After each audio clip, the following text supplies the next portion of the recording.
Bienvenidos hermanos, una vez más a Apologética Malacitana. Os saluda vuestro hermano José Manuel Gutiérrez. Ya nos vamos acercando a la solemnidad de la Inmaculada Concepción, este próximo 8 de diciembre. Y quiero que podamos entender este dogma, lo vamos a ver desde el magisterio y lo vamos a ver con la escritura y también con algunos padres y doctores de la Iglesia. Ya podemos ver como muchos protestantes ya en redes sociales y en diferentes medios pues están haciendo lo contrario a nosotros, que defender este dogma, esta verdad de fe sobre María. Vamos a intentar de echarle un pulso a estas personas que lo único que intentan es manchar el nombre, pisotear el nombre de María. Solo hay una persona, por decirlo de alguna manera, que trata de pisotear a María, ¿verdad? Que no es otro que el mismo diablo. Pero ¿qué dice la Escritura? Que su simiente le aplastará la cabeza. O sea, la victoria por nuestra parte está asegurada. Vamos a ver este dogma que fue declarado el mismo 8 de diciembre del año 1854 por una definición solemne de Pío IX. Lo declaró en una constitución llamada Ineffabilis Deus. Este Santo Padre, este Papa Pío IX, lo dijo de esta manera, o lo declaró de la siguiente manera. Dice así: declaramos y proclamamos y definimos que la doctrina que sostiene que la bienaventurada Virgen María fue preservada inmune de toda mancha de la culpa original en el primer instante de la concepción, por singular gracia y privilegio de Dios omnipotente, en atención a los méritos de Cristo, Jesús, Salvador del género humano. Está revelada por Dios y debe ser, por tanto, firme y constantemente creída por todos los fieles. Tenemos que saber que cuando una doctrina se declara dogma, es de obligatoria creencia por nuestra parte. Los dogmas nos van enseñando, nos van mostrando el camino hacia la verdad. Bien dice este sumo pontífice que esta singular gracia fue en atención a los méritos de Cristo. ¿Qué estamos leyendo? Que María no recibió esa gracia por ella, por ser María, por ser la madre de Jesús, sino que por los méritos, en atención a los méritos de Cristo. Los judíos creían que la madre propagaba el pecado. Eso lo podemos ver en el Salmo 51, versículo 7. Dice David: en pecado me concibió mi madre. ¿Verdad? No podemos negar ese versículo, esa verdad. La Escritura dice que a través de nuestros padres heredamos el pecado original. No porque seamos culpables de nada, sino por propagación. Heredamos ese pecado de nuestros primeros padres. No es un algo, no es una mancha, ¿verdad? Hay muchos que dicen que es una mancha. No es un algo que tenemos, sino es algo que nos falta, ¿verdad? Nos falta. ¿Qué nos falta? La gracia de Dios. Nacemos fuera de la gracia. Y es mediante el bautismo donde Dios nos devuelve esa gracia. Y podemos llamarnos hijos de Dios. En la Constitución Ineffabilis Deus del 8 de diciembre de 1854, Pío IX, pronunció y definió que la Santa Virgen María, en el primer instante de su concepción, por singular privilegio y gracia, como hemos dicho más arriba, concedidos por Dios en vista de los méritos de Jesucristo, el Salvador de nuestro linaje humano, fue preservada de toda mancha de pecado original. La Santísima Virgen María fue el sujeto que recibió esa inmunidad al pecado original, ¿verdad? Dice que en el primer instante, desde el primer momento de su concepción, fue liberada. El término concepción no significa la concepción activa o generativa por parte de sus padres. Su cuerpo fue formado en el seno de la madre y el padre tuvo la participación habitual en su formación.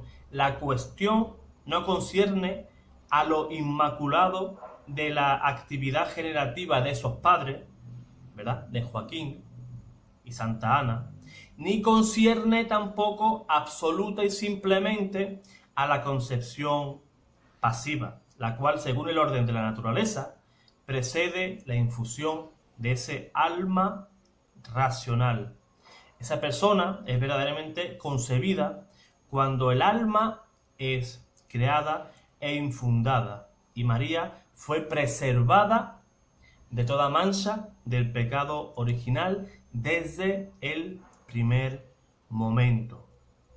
Podemos ver en la Escritura uno de los primeros versículos que ya van, ¿verdad?, ya van formando, ya el Señor va revelando, ¿verdad?, todas esas verdades de fe.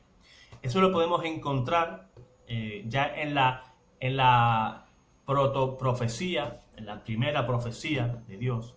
Lo podemos ver en Génesis capítulo 3, versículo 15.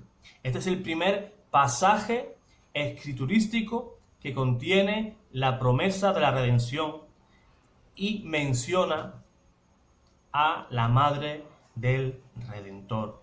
Esta sentencia contra los primeros padres, ¿verdad?, fue acompañada del evangelio primitivo, el protoevangelio, que pone enemistad entre la serpiente y la mujer. Dice la Escritura de la siguiente manera: y yo pondré, o sea, Dios, y yo pondré enemistad entre ti y la mujer, y su estirpe, ella aplastará tu cabeza cuando tú aceches para morderle su calcañar o su talón, según la traducción. Esa, la consecuencia de la estirpe de la mujer que aplastará la cabeza de esa serpiente es Cristo, y la mujer es María. Vean cómo el plan de salvación viene de parte de dos personas. La condenación nuestra vino por dos personas, Adán y Eva. Y nuestra salvación también viene a causa de dos personas, de Cristo y de María. María, que colaboró junto a Dios en su plan de salvación, ¿verdad?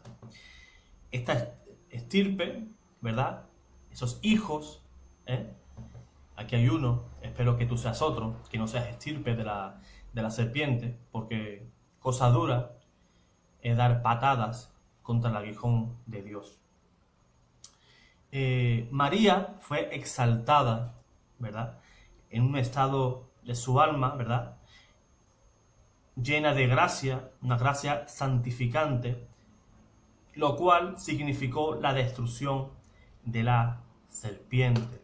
Solo la continua unión de María con la gracia explica suficientemente esta enemistad entre ella y el enemigo de la salvación del ser humano, el enemigo, Satanás. Podemos ver en Lucas 1:28 que muchos protestantes intentan darle la vuelta. Más adelante podemos hacer un estudio de esta palabra, que no le quepa duda. En Lucas 1:28 dice la palabra de Dios lo siguiente. El saludo del ángel, ¿verdad? El ángel entra a los aposentos de María y le dice: ¡Salve, llena de gracia! Ese fue el saludo que le dio el ángel Gabriel en Lucas 1:28. Indica una abundante gracia, una gracia sobrenatural, una persona agradable a Dios, un estado del alma, ¿verdad? Ahí podemos encontrar, donde otros no quieren ver, la Inmaculada Concepción de María. Que Jaritomene, llena de gracia, en castellano no podemos entender en profundidad esta palabra. Una palabra que no tiene traducción a ningún idioma. Algo único para María, una mujer única y la única mujer que ha parido a Dios. ¿Qué quiere decir que Jaritomene? La que está llena de gracia. ¿Pero cuándo? ¿Ahora? ¿Una gracia que podemos perderla de aquí a 5 minutos? No. Una gracia que no se pierde. Colmada. Colmada. Quiere decir que está llena de gracia desde que nació hasta ahora, hasta este momento y hacia el futuro. Una gracia que no se va a perder. Eso significa la palabra que Jaritomene, que no tiene una traducción exacta ni al castellano ni a ningún otro idioma, ¿verdad? Hay muchos apologetas protestantes que dicen que María no fue llena de gracia, contradiciendo totalmente la Escritura, y que ella no podía, ¿verdad? No podía ser exaltada por este nuevo nombre que recibió por parte del ángel, ¿verdad? Y que ella es incapaz de hacer ver a los demás esa gracia. Ella no puede propagar esa gracia, ¿verdad? Podemos ver en los escritos, en el Evangelio, cuando María aún estaba lejos, Isabel, su prima, la escuchó. ¿Y qué pasó? ¿Qué pasó cuando Isabel oyó a María? Solamente por el oír la voz de María, quedó llena del Espíritu Santo y un niño que todavía no había nacido saltó en el vientre de Isabel. Ese niño era Juan el Bautista, un niño que aún no había nacido, reconoció al Mesías. Otros textos podemos ver en Proverbios 8, Eclesiástico 24, que exaltan la sabiduría de Dios y que en la liturgia de la Iglesia los aplica a María como la más bella obra de la sabiduría de Dios. También podemos leer en Cantar de los Cantares 4:7, que dice: eres toda hermosa, amada mía, y no tienes ningún defecto. Estos pasajes aplicados a la Madre de Dios solo pueden ser entendidos por aquellos que conocemos este privilegio totalmente singular a María. Yo, hermanos, yo jamás me cansaré de alabar a María. ¿Ustedes creen que Dios se va a enfadar porque usted exalte su obra? No lo creo. Imagínense que vamos a un museo y estamos viendo una pintura preciosa, y el autor de esa obra está allí junto a usted, y usted sin saberlo.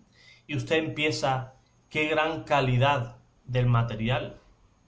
Esta obra tiene un valor incalculable, precioso. Esta pintura no tiene igual en el mundo artístico. ¿Cómo se sentiría ese pintor? ¿Se sentiría ofendido por esos halagos que hace usted a su trabajo? Para nada. Por igualmente Dios. Decía San Luis María de Montfort que jamás tengamos miedo de amar a María. Jamás, nunca, ni usted ni yo, vamos a amar más a María que su propio Hijo, nuestro Señor Jesús. No tema amarla jamás. También podemos ver pruebas en la tradición. Hay mucho material respecto a esto. Podemos ver, no lo voy a citar, simplemente os voy a dar ciertas obras para que puedan buscarlo e investigar. Podemos ver, por ejemplo, a San Justino en su diálogo contra Trifón, San Ireneo en su obra contra los herejes.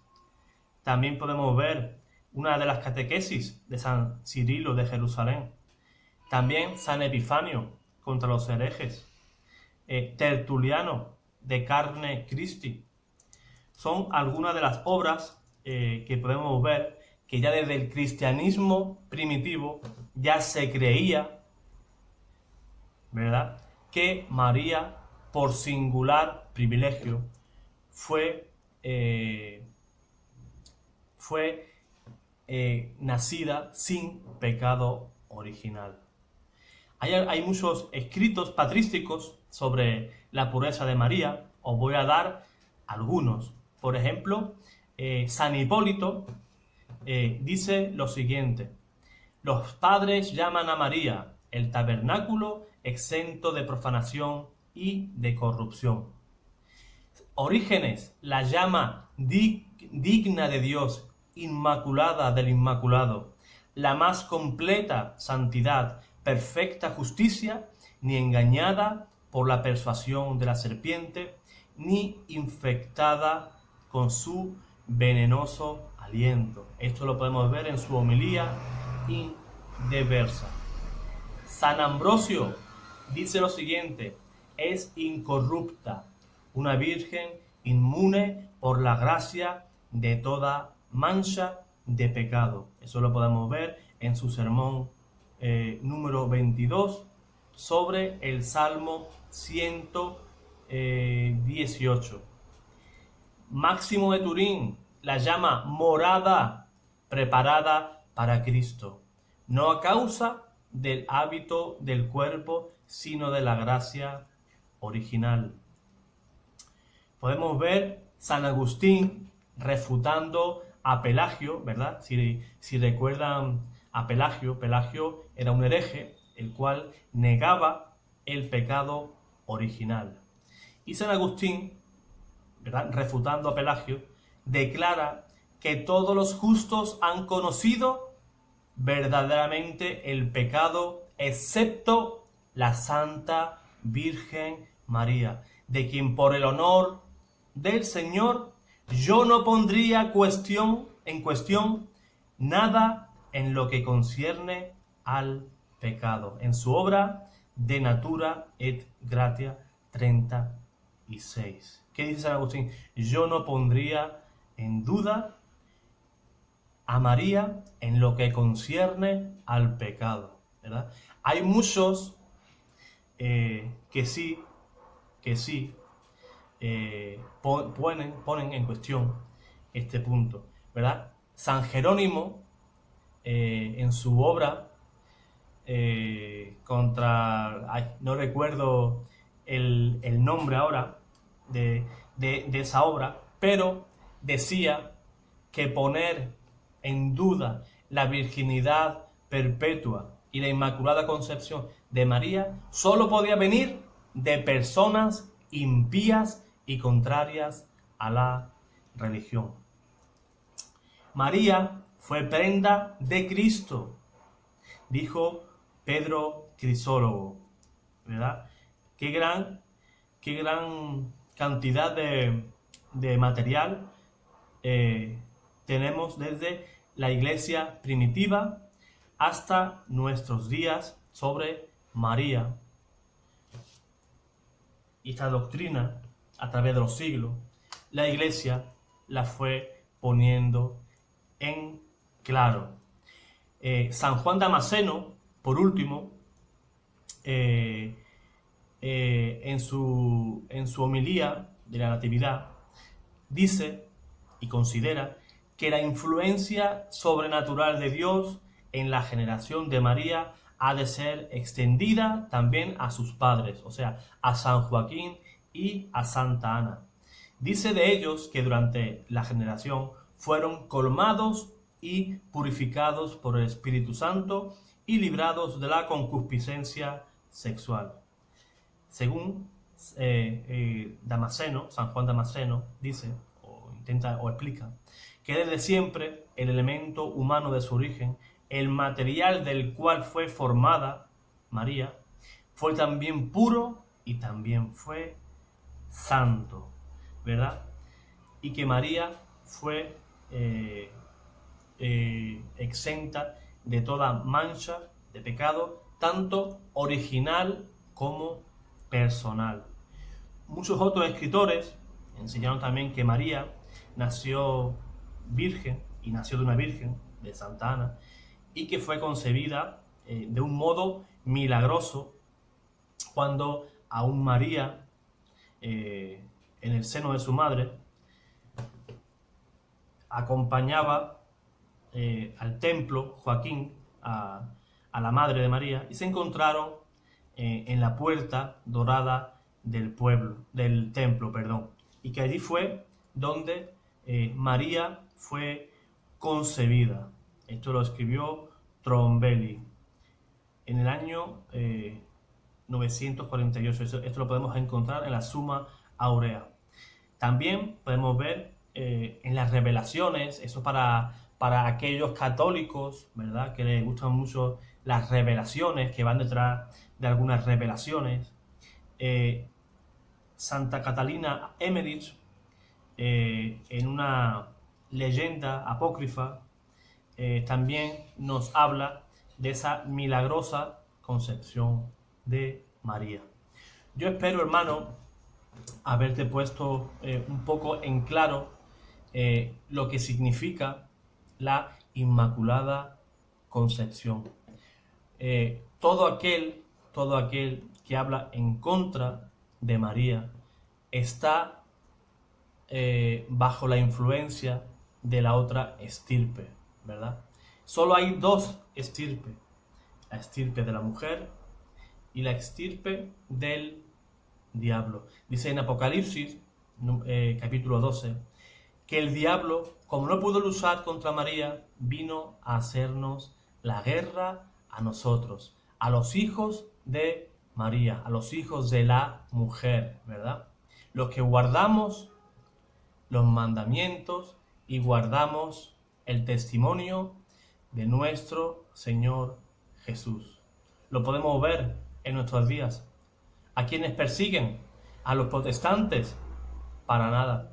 Ya podemos ver tristemente cómo la Iglesia está siendo perseguida en muchos países de Sudamérica, Chile, Nicaragua, ¿verdad? No persiguen a otros, nos persiguen a nosotros, los que guardamos el verdadero testimonio de nuestro Señor Jesús en su santa Iglesia, ¿verdad? Así que, hermanos, espero que te haya servido este vídeo. Si te ha gustado, si te ha sido válido para aprender, te pido que compartas, porque así también, compartiendo, evangelizas. Y una última cosa, hermano: esfuérzate y sé valiente. Dios te guarde y Dios te bendiga.